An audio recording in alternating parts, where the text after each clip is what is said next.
we'll start off and I'll go. Um, my guest is single handedly responsible for ruining my life and several others, offering a free t shirt and backpack, which I never got. Let's find out how he feels about that in the lives of the others who joined the Washington National Guard. And then let's try one more. Let's have you say your name, where you're from. Okay. My name is Josh Medford, and I'm from PL, Washington. My next guest had raw meat tied to him as a child so that the dogs would actually play with him. Actually, I will make sure. I'm just gonna scoot in just a hair there. And my next guest is proof that even you can marry a really beautiful woman if she's legally blind. We're gonna be. Let's see. Hello, come on in. Thank you very much. Thank Oh, you for coming. absolutely. I have been waiting for this for a long time. Uh, my guest right here was known famously for smuggling in 3 blow-up sheep, which were into a war zone, which were confiscated by the first sergeant. Um, this is call sign Scuba Steve, and we're going to get into his call sign and some other great shenanigans a little bit later on here. I do protest. They were not confiscated. They were disposed of. They were disposed of. This is my first take, or actually fourth take, but this is making sure that.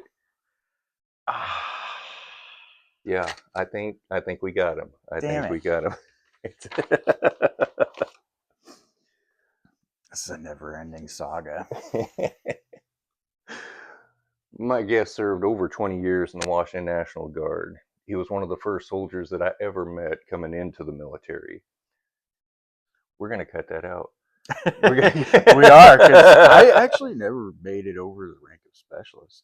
I thought you were. Really? Nope. I retired a Speed E4. Legend. Legendary. There's got to be some like Don version in there somewhere of the E4 Mafia. There should have been some sort of Kiss My Ring kind of a I thing. was gonna say you were the man. Um, we yeah, he dropped me off at MEPS when I left for basic training in AIT. Um, I blame every deployment, every 120-degree weather day out in the desert on him personally. I have not let him live it down the whole time. I would run into him randomly on Fort Lewis or at Camp Murray and blame him on how he ruined my life for over 20 years. So thank you. You're Thank you for welcome. coming. No, absolutely. It's and of course thanks for your service. Definitely we come from Lewis County, so I except you came from more of the west side, the far west side of Lewis County, Mm-hmm. in the big town of PL, Washington. man. What was it like going to school with all your cousins? The weird thing is, I was a commodity because I was like the import. I was related to nobody else in Lewis County at all at the time, and we moved down.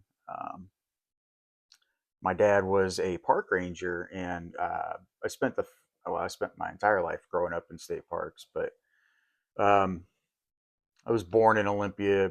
My dad was a park ranger at the Environmental Learning Center at Miller, Sylvania, and then in 1985 we moved down to Rainbow Falls. So I actually grew up and lived in a cabin um, for the next 20 some years, I guess, if you want to call it that. Not fuzzy on the timeline, but yeah, growing up and living in a log cabin, that was a lot of fun. There's always a bike ride to go have and go out and see friends, and they're miles away, so you got to pedal quite a ways. But no, it was a good time growing up. Worked in the hay fields and growing up in the that area. Oh boy, I'm out. I need a break. You bet. No, you can drink. We can drink and talk at the same I'm time. gonna ramble and ramble. No, it's good. It's good. Now, did you ever work for the mill out there? Because Weyerhaeuser was pretty big out there in the day. Were you? Nope. You didn't jump in on that. not at all. Did you play in any of the sports out there? Yes. Because Yeah, we because always heard, it's, because from where I was at, we always heard that PL had a team, but we didn't know if they were real or not. oh my It was that goodness. I played for Toledo, Winlock, and Moss Rock, and sorry, I did not play for. Went to school at Toledo, but did not play for Toledo, but I played for Winlock and Moss Rock. But so we knew you fellas. We knew. how did you how did you get caught up in the guard? What made Yeah, you? How that's did you a find the guard? I that's a guess what I should say. good story, and I will say that it was my shop teacher in high school. He was actually a lieutenant with the 161. Um, Oh yeah, wow! yeah, he was a platoon leader. Holy smokes! Um, I don't know if he went to Charlie Company up there, and I think he went to Bremerton for drill It's or it's something like that. But it's possible. we he was able to pull off getting some sort of a unique little field trip for some of the guys at the school. Say, hey, come check it out. We're going to be driving Bradleys around at on JBLM. So we went and checked it out and had a good little time. And I was like, this is really cool, and I think I would be happy to try this out. I'd always wanted to be a soldier growing up. I just didn't know how I was going to approach that. Regarding the sports thing, I'd broken my ankle when I was 16 playing football, and so it was a very slim chance, and there were some waivers that had to get submitted in order for me to enlist. So, and with that waiver system going, the way that they said you can come into the guard, and they're like, cool. What's the military occupational skill that I'm going to be doing? And they said, well, due to the waiver, we can only let you do human resources stuff. So that's how I ended up being at the time. It was an admin specialist. So I went to basic as a split op, came back, finished my high school career in PL, and then went back to South Carolina for the MOS training. And then, returned, and I was part of 2 the 146 in Olympia, Washington, assigned to HHB. And that's where I stayed for about 17 and a half years in my career with I the was gonna Guard. say you had a long run Had a with the long trending 146. run and never really bumped around or anything like that. So, I was I was with them until we came back from the first deployment, and but I still it didn't matter which brigade or which unit I was with, I would still bump into you somewhere. You did a lot in there. How does your wife like having you at home? Were you married when on any of your deployments, or were another great story. So we had met in 2007. So in between our first and second deployment, uh, we got engaged, and then we were activated and sent off. So I actually went to Iraq in 2008 with HHB, and then when I came home on R&R, we got married. I did not know that. Yeah, Outstanding. I see. You learn things from this show because no one would have thought he was that romantic. That's kind of a no. That's outstanding. Now, was she local girl, or how yes, did you? Oh wow. yep, So she took you warts and all. That's all yes. right on, right on. And the fact that We're so still married. well, Yeah. I was gonna say that the fact that you knew she wasn't related, that was a big plus too. That's a just sorry, got to throw them in there where I That's can. you got to throw your jabs when you can, when they're open. Absolutely. No, basic and AIT. So you went Jackson for your A school. When did you get back? I think it was August of '99. Oh wow! So it was right before I met you. I Yep. was like, so you were pretty fresh in when I Mm-hmm. met. Mm-hmm. Um, how did you end up with recruiting? Because that's where I met That you. was an ADOS position that opened up, and I just was tired of going to college. I was like, oh, let me try this ADOS work, and I ended up being a recruiter's assistant at the Centralia Armory, Right on. and that's how we met, and that's how I ruined your life. And Yes, yes. Still no T-shirt. Still no backpack. I don't have T-shirts. I'm sorry. I don't know whenever that was a thing. I don't even think I ever got a T-shirt. One of my we now so I went to recruiting afterwards when we got back from the first deployment, and that was when the funding was doing really well, and we had T-shirts and hats and all kinds of goodies to give out, like at the schools. And it was kind of a unique time uh, for recruiting because they were, I think that was right, already had a big buildup, but they were trying to get a lot more before the 2008 push. Uh,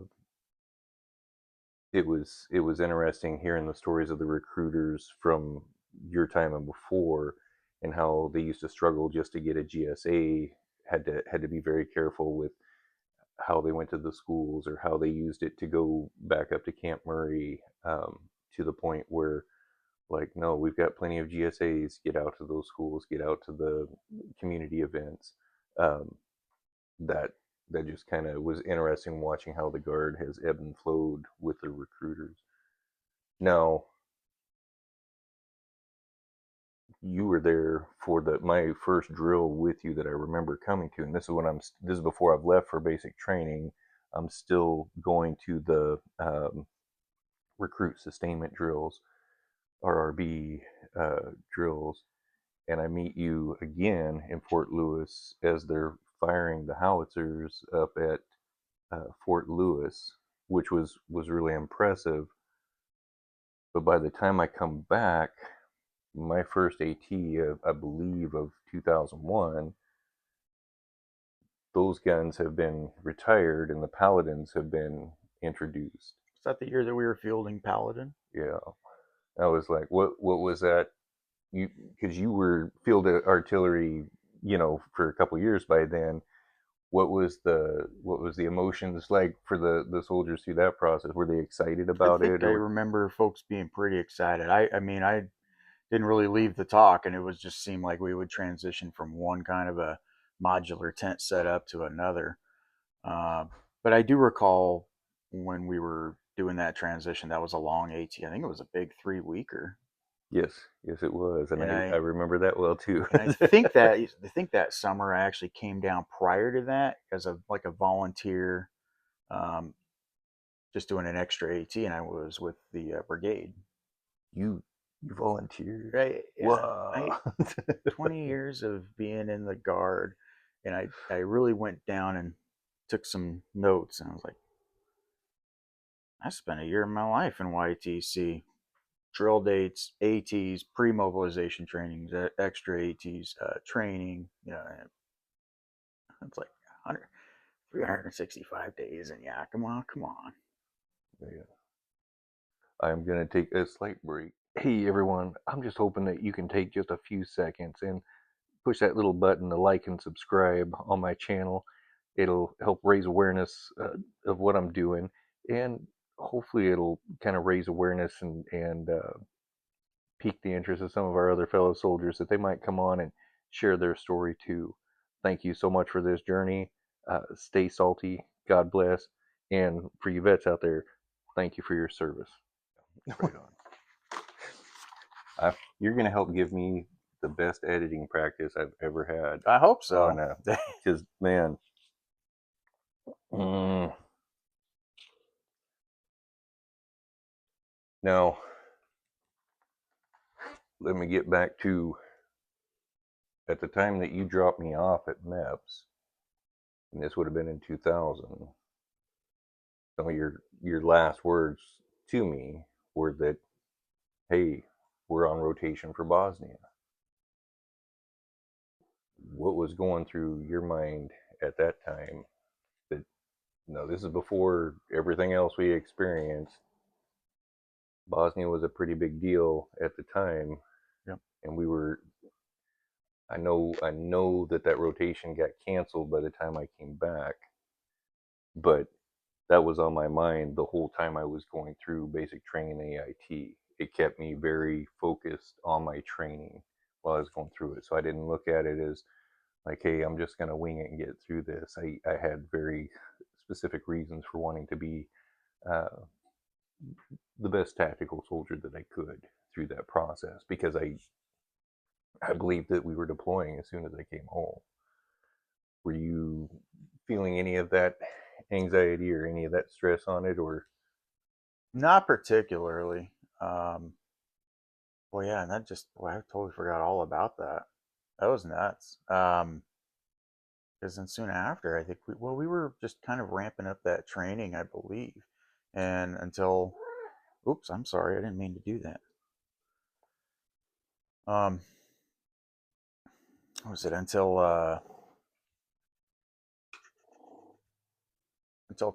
9/11? Just seemed that that was what we were ramping up for. Because I think we'd done prior to 9/11, we'd done that annual training down in uh, is it Fort Hunter Liggett in California. There was an AT down there. We did the that was after 9/11. That was, I Was think, that our pre-mob, part of our pre-mob right? operations, getting practicing the whole railhead, getting all that stuff ready to go. Um, which that also was a miserable training in the desert, thanks to him. Um, no, that was definitely a big warm up to it. 9/11 hits. Where were you at? Yeah, that's one of those days that I'm going to remember like it was absolutely yesterday. Um, I'd literally started a job as a security guard the night before. That was my first day on the job, and I had gone up to work. I worked a swing shift, and I got off at like 11 p.m. Drove back down to my parents' place where I was staying, and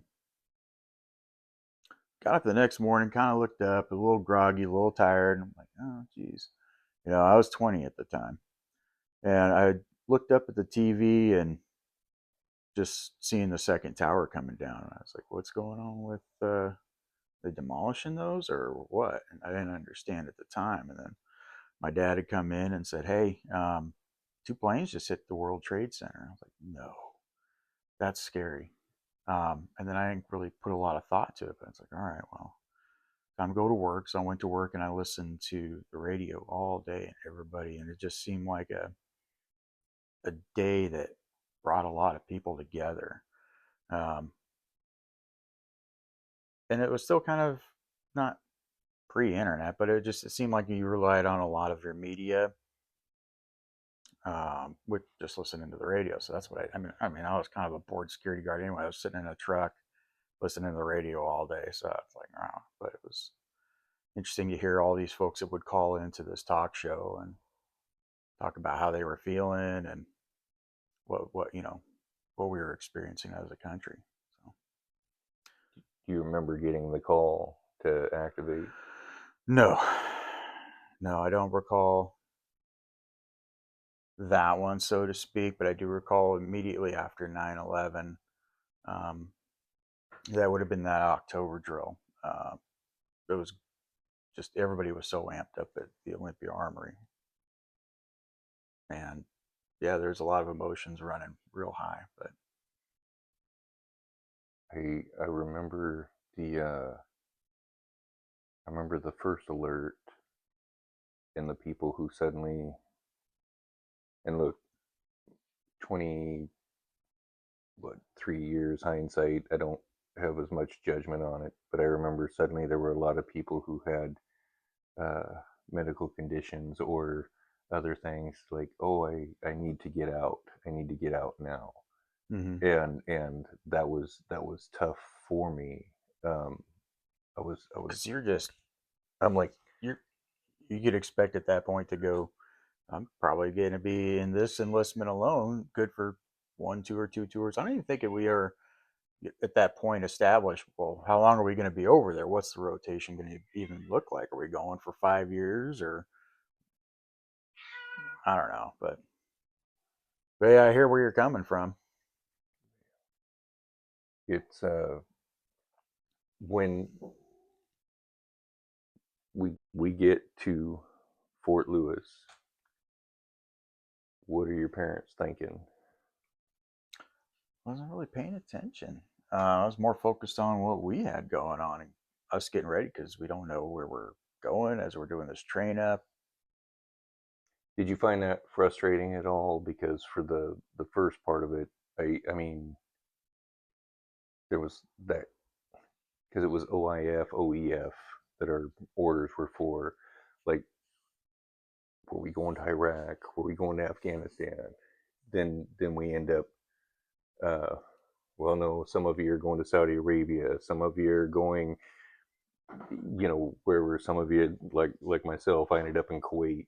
I believe, did you Yep. you the first round we were Kuwait, Hmm. and this is back when Kuwait was still a combat zone. And I don't think, that's one of those things that I've talked with some of the other soldiers on here. They feel like, well, I didn't really contribute, I didn't do much, and I go, I said, you realize people were still being killed when we got there. Hmm. It was, I think it was the presence of the 81st when we started taking over some of these checkpoints that a lot of those, different attacks started coming to a halt. Um, there definitely was. I know we ticked off a lot of active duty units, but there was also definitely a higher level of security when 81st started taking over some of those areas. Hmm. What did you? What was going through your head? Where did you end up in Kuwait? Yeah, so I started off at Camp Air John, and I was actually working in the B dock. It was kind of nice. It was kind of a nice little setup of, we had 3 shifts that we were running, and I was on the graveyard shift. So, it was a nice air conditioned building at first, but then things just kind of started getting parsed out with, we're going to send, a company, or I'm sorry, a battery here. We're going to send a battery here, here, and here. And then as that kind of continued on, it kind of just, the numbers in the talk kind of dwindled. And then basically it was, everybody's going to these 2 places and they're going to support the mission there. And I landed up going to Camp Spearhead to the S Pod. This is Anybody that's watched my show knows I have a lot of love for the S Pod in the best possible way. Um, S Pod was rough. It was. It was. I know some soldiers said that they actually enjoyed it compared to like Arif John. Um, for me personally, I don't know if it was all the chemical alarms or the times that we had to deploy our masks in, theater when the, uh, different plants were having trouble. What what was your experience with the S Pod? Yeah, it's all of that and that. Yeah, no. Yeah. I remember getting stuck in one of the towers and having to put the mask on, which had that special cylinder for sulfur dioxide, because that was the sulfur processing plant that was just literally across the street from us. And when it would hit that 120 some degree heat in August, those hottest days that we had at the S pod, that alarm, they have to do those emergency ventilations of sulfur dioxide, and that's when it was time to throw the mask on. I shared that was one of the only PT tests that I didn't finish was when that plant, when the cloud came through camp that day, and it was during our PT test, and they stopped the test, and at least 20 soldiers ended up at the TMC trying to get help for their eyes burning and their lungs burning, that type of thing. Yep. Um, it definitely was a miserable day. I think it was only the only 2 days maybe worse were the, when that seasonal migration of those bugs that Mm. came through, and I can't remember what they were. We call them a stink bug here, but I don't know the actual correct name for them. But just millions and millions of these bugs, and there's no place that you were able to like get, relief from them until you went back into your tent Yeah. and your hours on a shift, and these things are just swarming everywhere doing their pass through. And after, I think it was the second or third day when they finally started disappearing, it was, you realize how much you learn to adapt to just really bad situations. It's like, oh, there's only half as many today as there was yesterday. It's just I was only spending half of my time, brushing these things off, or getting them off my face, or, you know, it just, these are the things that are hard to, uh, express and share with people, to, unless you spend a 8 hour, 12-hour day or 16-hour day out in that process. um, it's it's really hard to share that experience with people who didn't go through it. It's just, there was nothing like it that I've ever had to deal with before. Yeah. What did you were you at an ECP? Were you at the talk? What was your position? Oh yeah.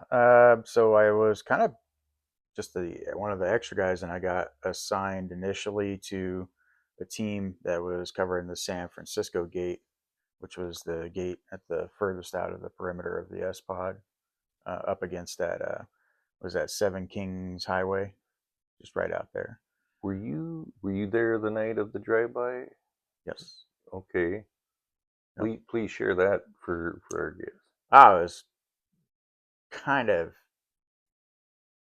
no, I wasn't there for that part. I thought there was one time where we had a drive by in the day, and that was a little bit scary of an experience because you heard just this round go ding, off the ground and right off to the side of you, and you're like, "What the hell is that?" And you went from I getting forgot about the other ones. That yeah, was I just the main one that I remember was the night shift one that just recall that I went from being really scared all of a sudden to really pissed off in a nanosecond. So, but yeah, that was kind of how that went down.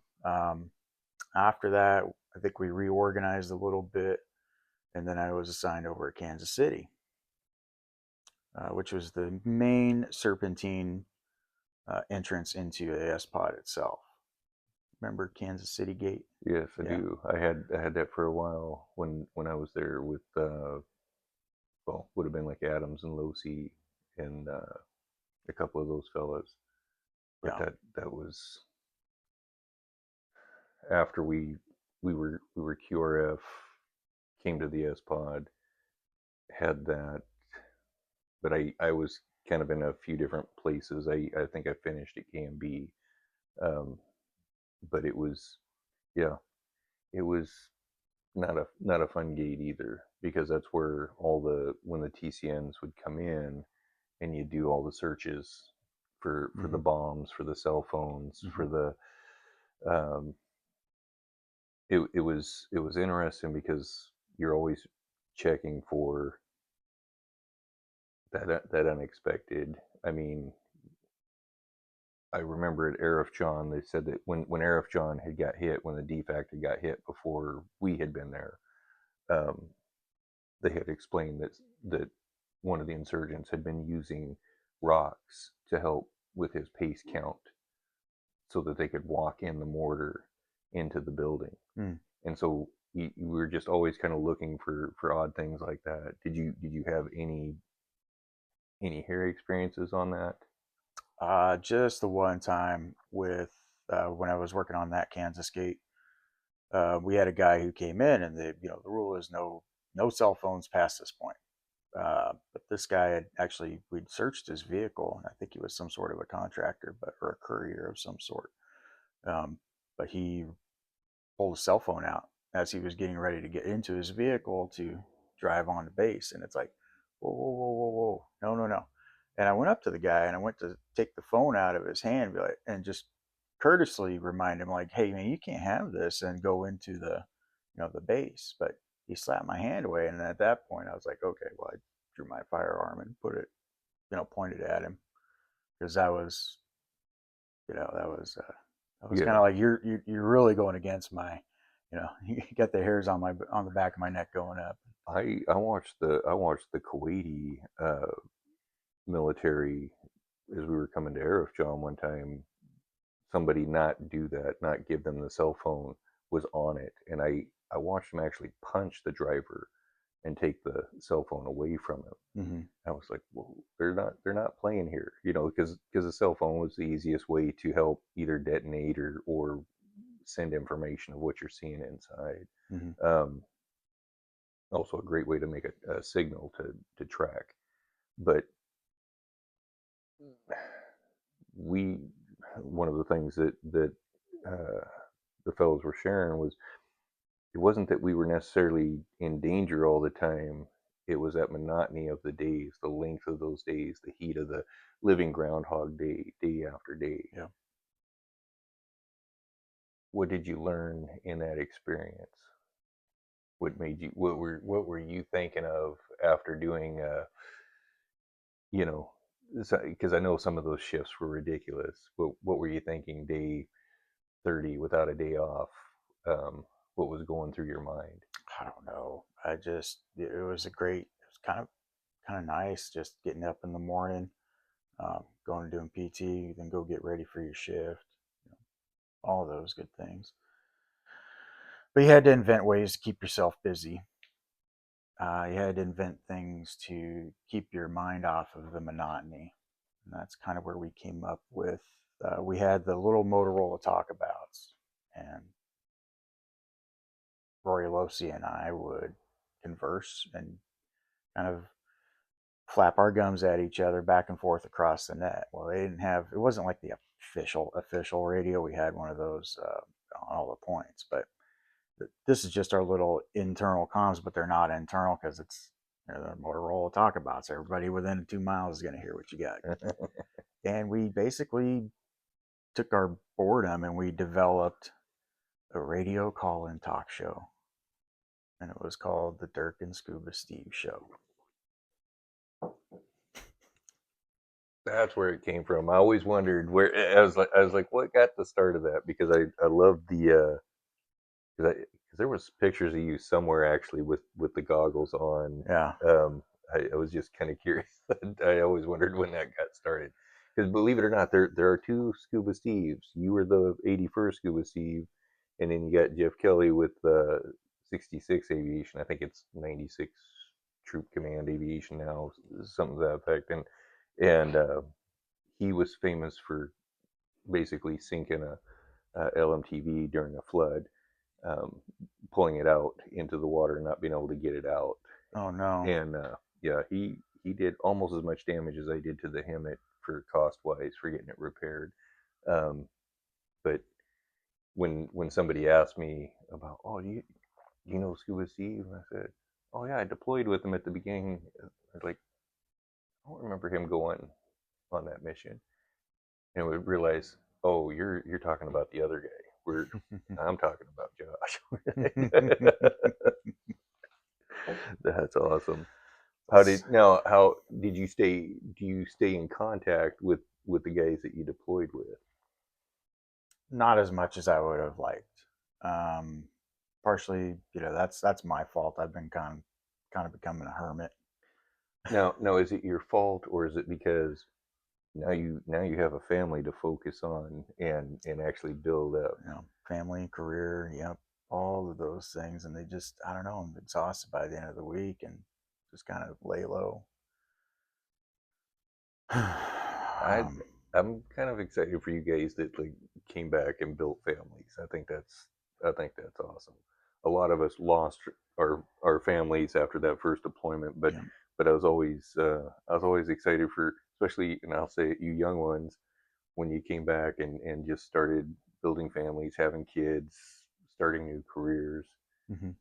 Now you worked a lot for you. You were similar to me in some ways because weren't you a guard bum also, or did you? Hmm. Yeah, because I had a lot of ADOS, GWAT, temp tech positions over the 20 years. It's one of those things where I had just enough injuries where I couldn't go to active duty, um, but there were a lot of opportunities for me to work in the guard. What were some of the positions that you worked? Yeah. Yeah, that was kind of a, because coming back from that second deployment, that was a little bit on the more difficult side. Because you come home, it's 2009, the economy's kind of collapsed while you're overseas. Matter of fact, I was on the phone with my wife, and we were kind of talking about maybe I might stay on for another deployment at that unit, kind of stay as a holdover and help out. Because she says, don't come home if you don't. I mean, if you don't want to, because the economy is in shambles, and you may want to consider just staying over there so we have some sort of an income, because there's nothing when you come back. And that's the truth. I didn't have, you know, any of that ESGR going on for me. So That's a different breed of woman right there. I mean, well, and I can tell you between just night and day, from being married before to being married now, my wife now fully supported if I was doing deployments, building what we could, during that time. Because for some soldiers, that's like the most money they're ever going to make. They're not going to match that on the civilian side a lot of times unless they're, I know that we deployed with people who were making a lot more money before we got activated. Mm-hmm. Um, but then there were those who were kind of in that same boat of, hey, we're from Lewis County. There's not a lot of job uh, options out there. Not without having to move or travel, a pretty good distance. So I loved all the tech jobs that I had, or the GWAT positions that I worked, just because it was a great income, especially for our area. Mm-hmm. What how I mean, you had to know that. You had to know that, like, hey, you did good. You have a spouse that was supportive of you doing that.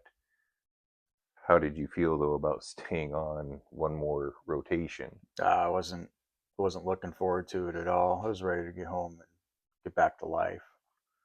But in the end, ultimately, we just said, let's take a chance. We got a plan. I'll come home. I'll go back to school. So I went back to school at Centralia College, working on finishing a criminal justice degree, which I did, and I got lucky and got hired on with the Department of Corrections as a corrections officer in 2010. We're at. I was at McNeil Island. Oh gosh. Mm-hmm. That was fun. Oh, I bet. I bet. That was one of the coolest gigs I ever had. But once we got out of the corrections basic training, and then we got assigned there, I'd worked there for about 10 months, and then they said, hey, we're closing the prison. So you got to go find something else. Dang. And I worked all the way up to the very last shift at McNeil Island.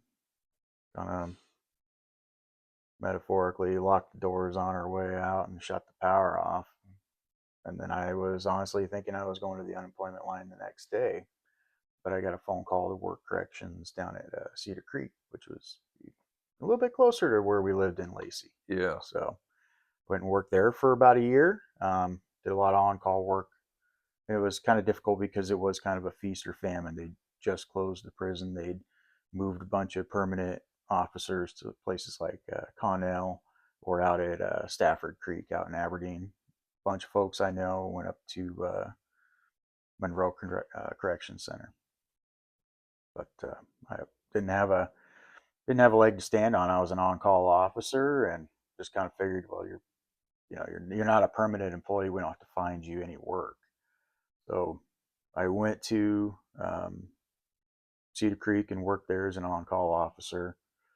It was about most of the time I was getting my hours and I could pay the mortgage, but there were some times where there was no shifts to be had. So I decided at that point it's making it a little more difficult to pay the mortgage. And then I left and went to the G1 to actually do MOS specific work, to be doing HR for the G1.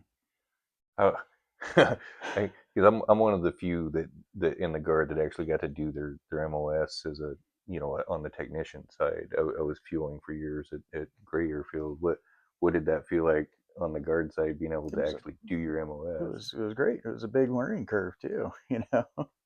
Um, I've always been out in the field, and there's not a lot of HR stuff to do out in the field, but you can learn about things like FDC. You can learn about logistics and how not S4 operates. But yeah, needing a computer and internet to do transactions and work on awards for soldiers and help out with their NCOERs and OERs.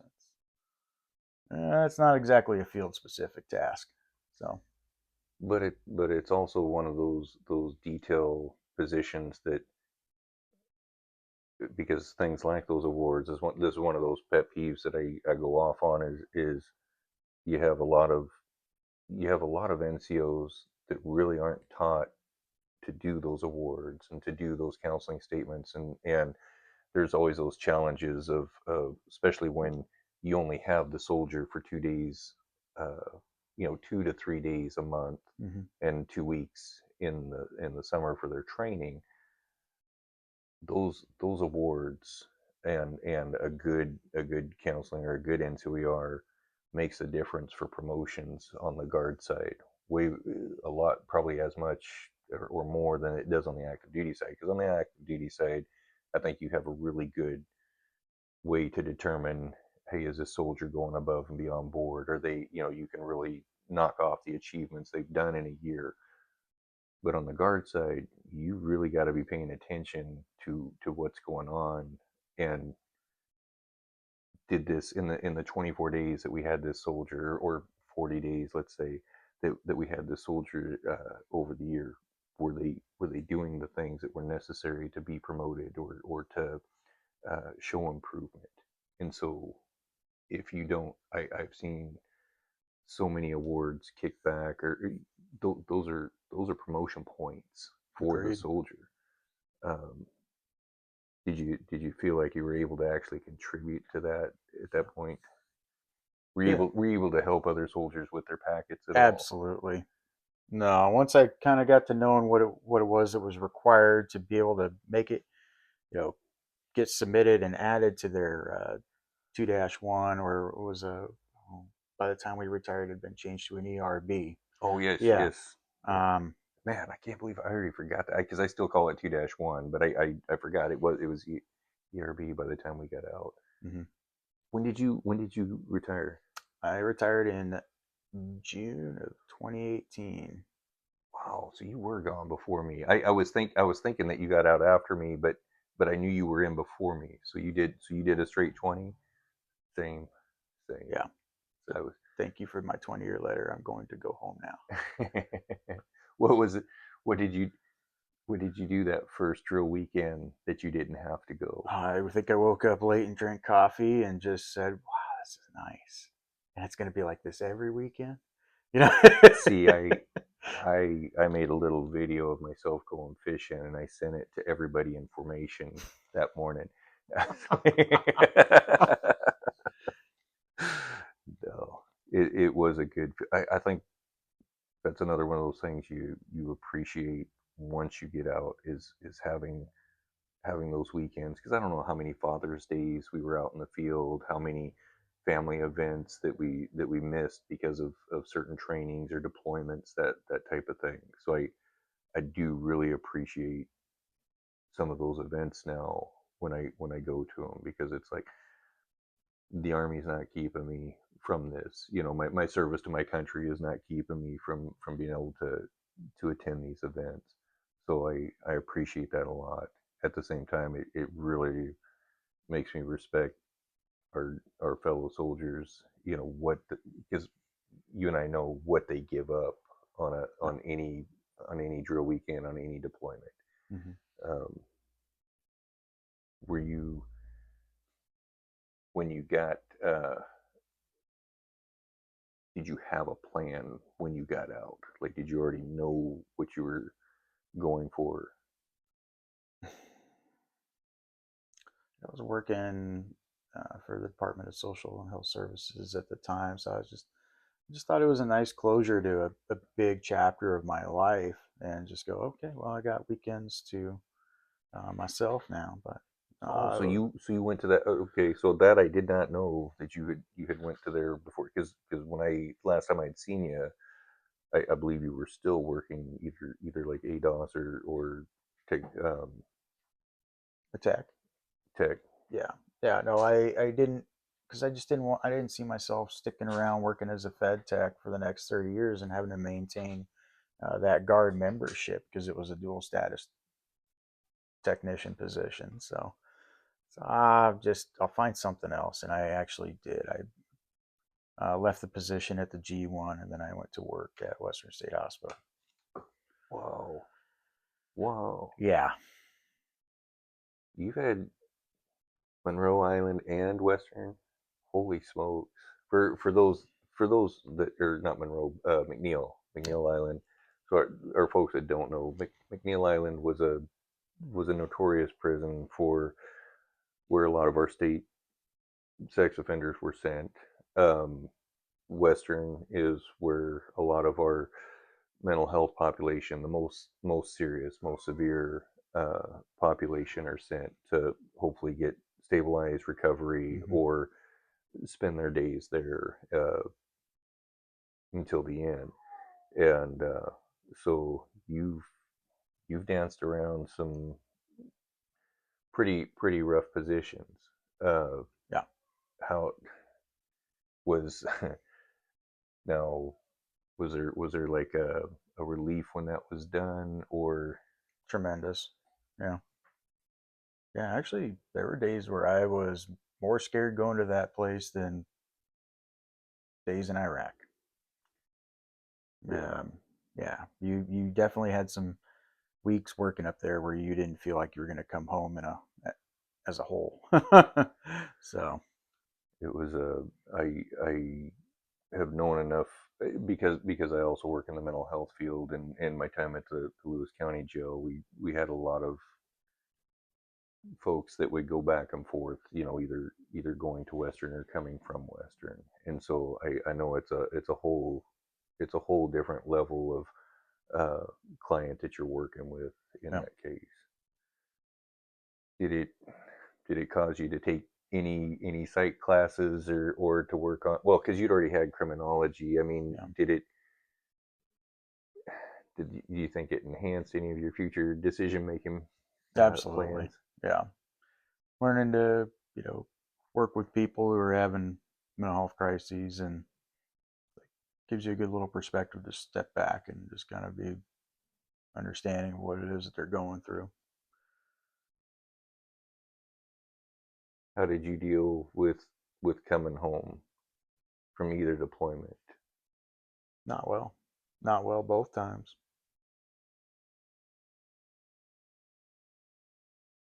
Yeah, I just kind of went about and worked and um,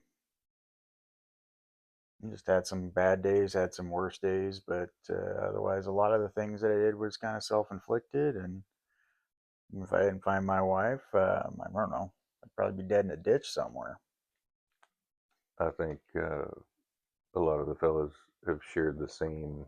Um, it's that strange being in that high stress environment, concentrated for a year, especially if you weren't necessarily coming from an active military mindset. Of you spend more time, like we probably spent more time with each other than we did, or it took years to spend the amount of time with our wives that we all had spent with each other, um, in that concentrated time, because you're working, sleeping, eating together nonstop, Mm-hmm. and then you come home and that's all gone. That whole I know that going it was tough just to go grocery shopping. It was tough to do certain things. You hear certain noises or see certain situations. I remember the first time at Camp Murray, I'd only been home a few days, and I was in uniform, but somebody smacked on my window over in Tillicomton, and I remember reaching for my weapon, and it wasn't there. And that mindset of, this weapon that I slept with for the last year, Mm-hmm. I no longer have it. And somebody that was obviously having mental health issues, missing a lot of teeth, they were just trying to get some food from me, or money. And I remember just handing them the hamburger, and my heartbeat calming down, and just my head going, something's got to give. Something's got to give, because you can't keep, thinking that everything is an attack. At the same time, it was not really sure who to go to for help. When we came back, it seemed like anybody who was trying to get help was getting discharged, and that was not I fought too hard to keep my uniform on, to get discharged, because I was having some bad days. Mm-hmm. So that was a tough. Uh, I don't know. We I think we watched a lot of our friend group self-destruct or implode when we came home. Mm-hmm. Difference with the second deployment, though, you come home and you have a wife. How long did that take to adjust? Gosh, that took a lot of work. Um, More or less, it was me getting to change my attitude and get better and more understanding about things. So it took a while. I didn't really see my wife a lot immediately after deployment because I was going to school and working and whatnot. But eventually I got the hint. Um, yeah, I don't think it was too bad of a transition on my end, but I had some things that I was dealing with after coming home from the second deployment, and I had to seek counseling. Um, So you did good, good. I because not a lot of folks did. You know, I just I think it was pretty helpful. Yeah, was it military or was it civilian? it was VA. VA. Yeah. Did you join any of the VA groups when you came home? I think I joined the DAV. Yeah, Are they? Because I'm always curious the guys who are actually like getting help or getting support from those groups, if they're are they worth it? Do you recommend any of them? Um, sure. because it's one of those things where I know some of the folks, it's they've lost so much connection when they come home, didn't get to start a family when they came home, and are still, even to this day, kind of out there by themselves, you know. And I feel for it because I always share the difference with the guard was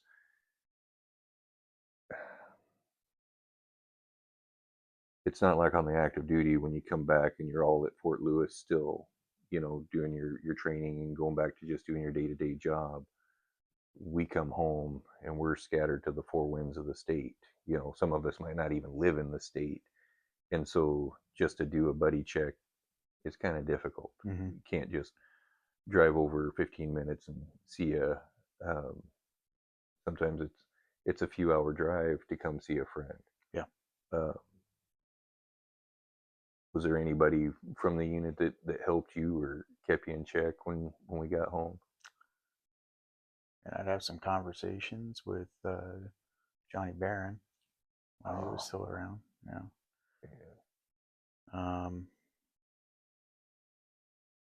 yeah, I had a few folks that I stayed in touch with, but yeah, not of recent. So, but We're all getting old now. Some of us have, some of us have, agreed. some of us have, not me because my kids are selfish and wouldn't give me any grandkids. But some of us have grandbabies now. But you didn't have a grandbaby, but you had a baby. Hmm. What I should say, your lovely wife did. Yep. Yep. How did that change you? Oh, it just made me a little more, kind of grounded me. Um, it just kind of made me think that I had to work harder and provide for them. So, but it's a life changing experience for sure, and I love every minute of it. My daughter's is just a big old bucket of sass right now. I'll tell you. She's 11, going on 28, so it's yeah, it's fun. I started with two girls, and then the boys came later. But yeah, there's nothing like having daughters. But at the same time, you're experiencing, I think, what all dads go through. It's good luck, man. That's all I can say is good luck. We'll be praying for you. One day at a time. One day at a time. Yeah, yeah, What was your faith like through all this? Do you have a faith? And I don't not yeah. Definitely, I'm an agnostic person. I will say that. I was baptized like 4 or 5 different times. It, wow. I don't know, but it was just when one church would close in PL, another one would open, and it's like, okay, we're gonna go and do this, and then um, finally I was confirmed Catholic at the church in PL for a while. And then afterwards, after the first deployment, I just kind of stopped practicing. And but definitely have that belief that there's something coming for us after this one. I think I think that deployment probably confirmed my faith on a lot of issues. Just made God a lot of promises on that deployment. Um, if he would get me home, it was and it was definitely changed my life. Again, I came back and there was no home to come home to, but the whole rebuilding process when we got back was just was a lot of work. Was a lot of work starting over from scratch. It just did you when you see people now, what do you tell people who think about the military? I mean, do you recommend it? Do you encourage them? Do you give them any wisdom or insights when they want to join? I haven't been approached with any of those as of late, but I still speak highly. That's a great opportunity for folks to serve your country and serve your state, especially in the Guard. And it's I just yeah, I think that if you can, you should give it a try. What would you have done different? I would have been a little more motivated to pursue a much higher paying salary in the Guard. I was just, man, I was like, be like water. I'm just going with the flow. And it's like, all right, well, whatever. But, you know, it was still, it was like, this is what we know. Matter of fact, that was the recruiting spiel that I was given when I was sitting at about year 9. And I was like, nope, I'm done. I'm getting out. And this was prior to that second deployment.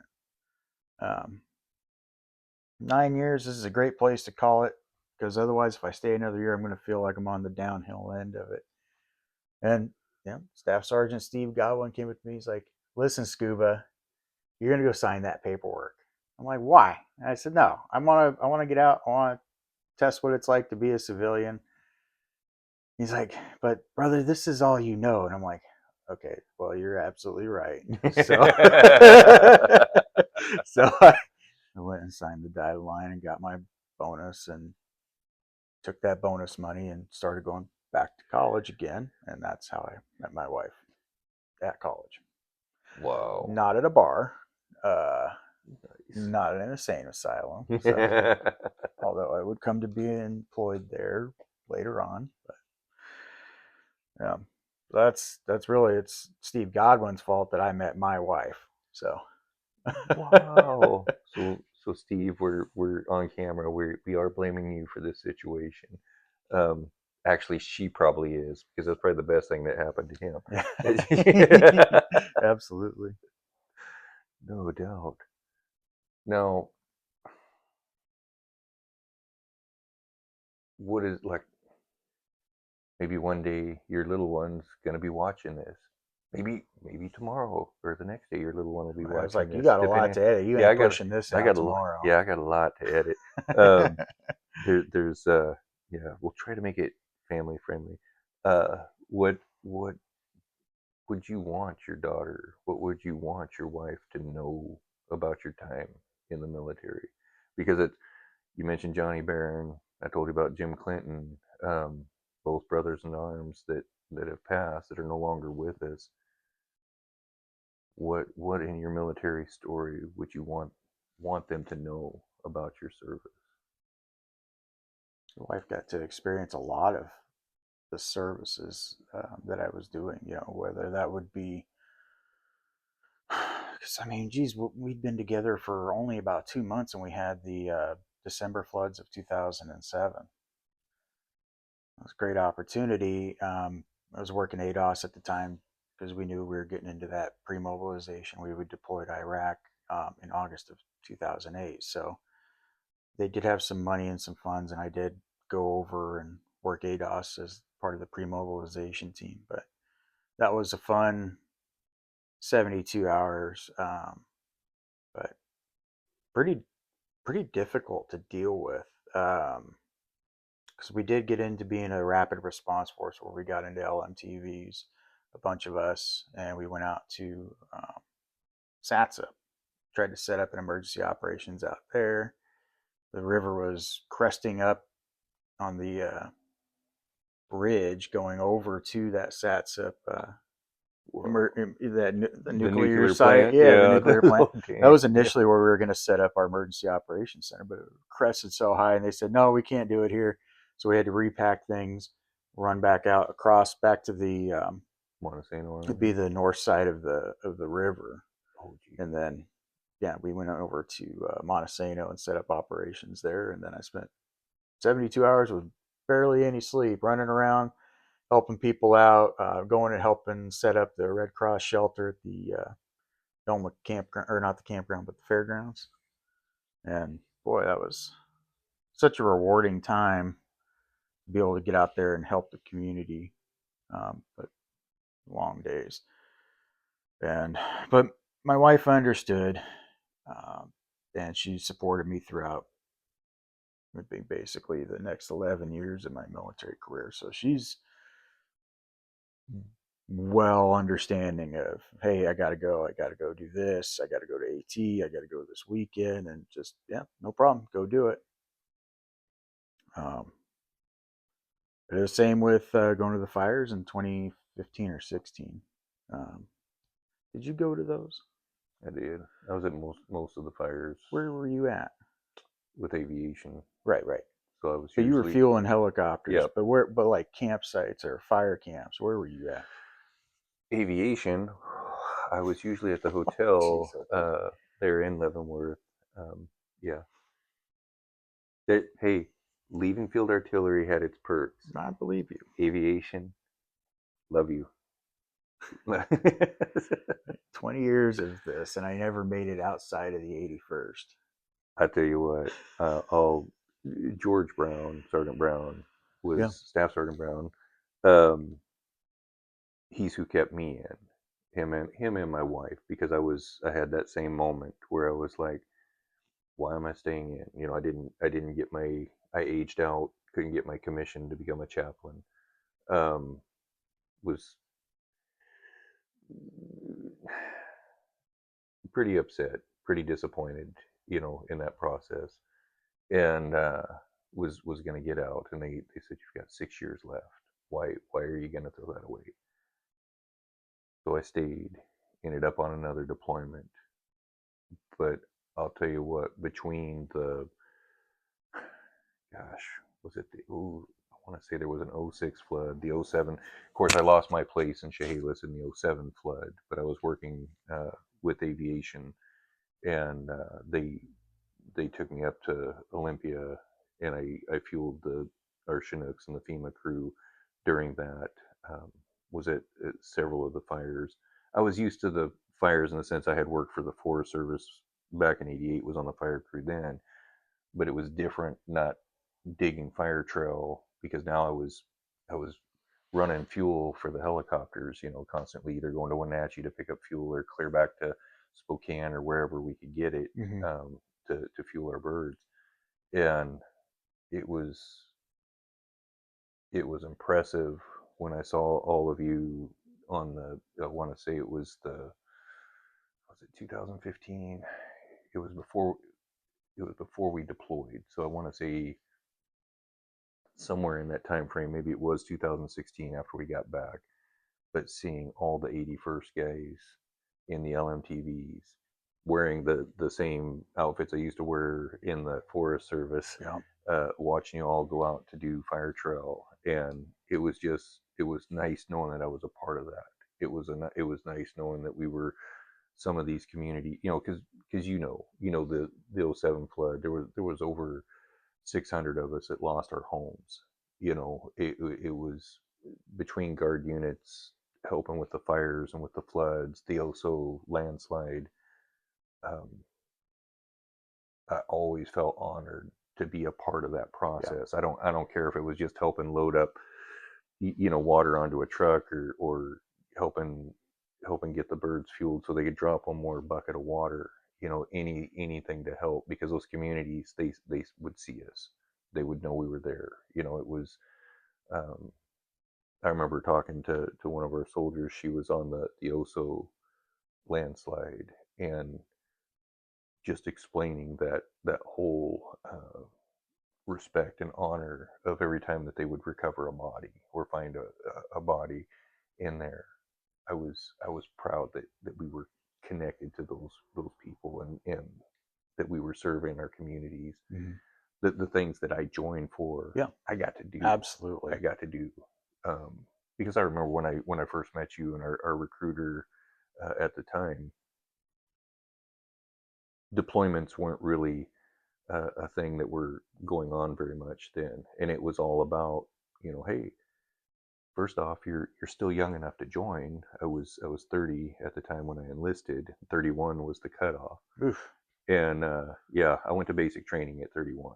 So yeah, yeah, I was older than two of my drill sergeants. Oh gosh. Yeah, so it was, but had I not done that, I already had that regret. I was in my, starting to go into my 30s, and I always had that regret of having come from a family who had served. My father, my grandfathers, my stepdad. All these people had served in the military, and I never did. That was that piece. I just always felt kind of, I didn't like to argue or complain on certain things, because I have no dog in this fight. I didn't serve. I wasn't even voting back then. It's like I don't have a say in this. And I think after you take that oath of enlistment, you got as much or more right to bellyache or complain, or to preach the positive, because you did do something for this nation. Mm-hmm. And I think that's that piece where I hope a lot of our fellow soldiers, they don't forget. It's like you did do something. You served this country, and only less than 2% of us do. Mm-hmm. Less than 2% of all, 300 million people, and only 2% at best ever make that, swear that oath. So it's, I don't know.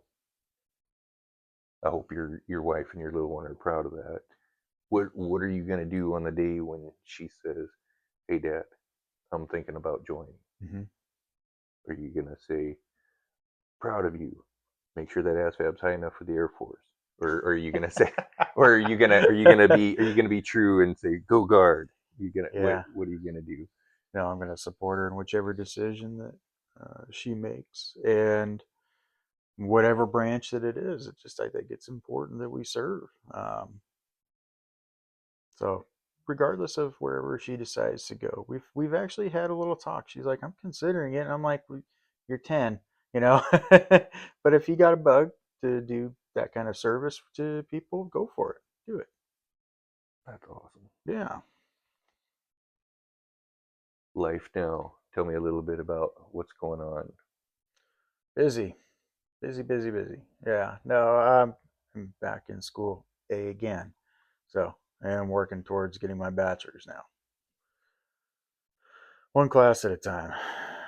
Is it also in criminology, or you It's not. or I've kind of changed that up, and I'm looking growing towards a degree in emergency management. wow. Yeah, kind of found a love for emergency management, doing the '07 floods, doing the. You just can't stay away from I disasters. can't stay away from disasters. No. So pursuing that at work. I work for the state of Washington. I'm an occupational safety and health specialist now. Not working in security. My body's getting too old for that stuff, especially at Western. I bet. I bet. So it's kind of a fun little gig. I do the safety, I do the security aspect of the agency, and the emergency management aspect of it as well. So I have a good time and I stay busy. So Are you keeping your mind sharp? I mean, I understand you're from PL, but do you read books? Do you and if you do, what books are you reading? What shows you listening to? ooh, okay. Mostly, and I get to go back and now I get to blame another soldier for a hobby of mine. Is Kelby Cheney. He got me turned on to Warhammer 40,000. He lended me a book um, on our flight home because we actually went home on R&R together on that first deployment. He's like, I'm like, I'm bored. I didn't bring anything to read. And he's like, here, man, check this out. And that's how I got into that. So now when I get some free time, um, I got into Warhammer so much that now I'm painting miniatures. So That's we can't all be Henry Cavill. no, I'm just absolutely like not. outstanding, outstanding. I got to see him a couple weeks ago, and it was really good. I just um, I I think the thing that bugs me the most is I forget just how young, because you all are still seem young to me, and I forgot how young you were when we deployed. I mean, you were, I'm not gonna say babies, but very May young, as very well. very young Yeah. men, very young men coming into it, and I was already, I think I was 5 kids and 2 marriages deep by the first deployment, and so by my last deployment, the soldiers were younger than my kids. So it was, and that was that other piece of going to aviation and deploying with females, because at the beginning, our first deployment, it combat arms, females couldn't be in the units. Um, how did you compare the first deployment to the second deployment?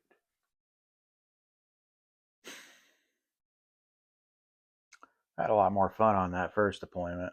Not gonna lie, even if it was Kuwait. But yeah, I mean, Iraq was busy. Um, Basically, I just worked as the HR NCO guy and helped do all those awards and make sure things were going. It was really kind of the first immersion into doing that MOS work. So some things went well, some things didn't go so well, but I would say I was much happier as a just a little rifleman out there on a point. Just Washington, in Washington Rifles. Yeah. yeah, That, yeah. and just yeah, chilling out there. So it was good.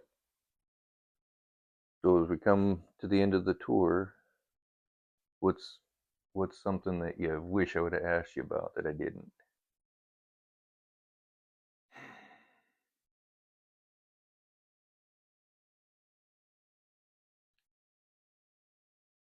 I don't know. I don't think I got one.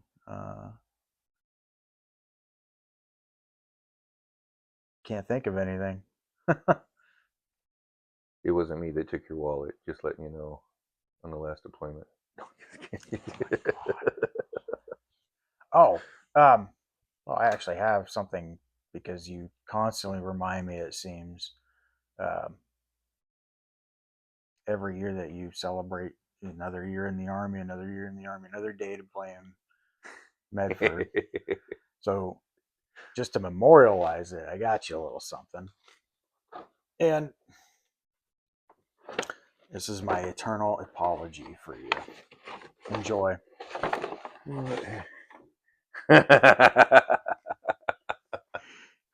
Right on. That is beautiful. And that's going to be, when we get the new studio, this is definitely going up in it. Right on. Thank you, brother. Yeah, absolutely. And seriously, thank you for your service. Thank you. Thank you for dropping me off at that airport. Oh, you're welcome. It did change my life. Um, and you heard my wife earlier. You two get to share in the stories of when I talk about the people who ruined my life. You and my mocha girl are the two that I usually throw out there the most. So thanks, brother. Yeah, man, absolutely. Thanks for coming all the way up here too. That's I know that's always, I'm always like impressed when you fellas will say no, I'll come up. It's just like right on, right on.